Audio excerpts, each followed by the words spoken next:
আপনি সুস্থ আছেন বলে অভিনয় করছেন না, আপনি অভিনয় করছেন বলে সুস্থ আছেন।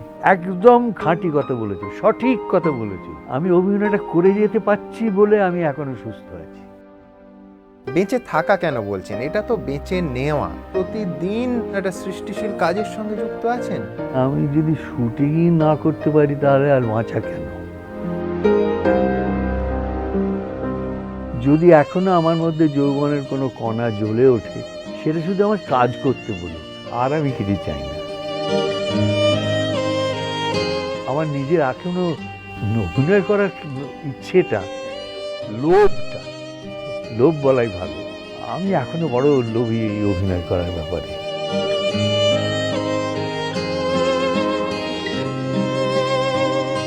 যা কিছু আমার, যা কিছু আমি, সবই তো বাঙালির দেয়া। যাবার দিন পর্যন্ত যেন এদের নমস্কার করে যেতে পারি।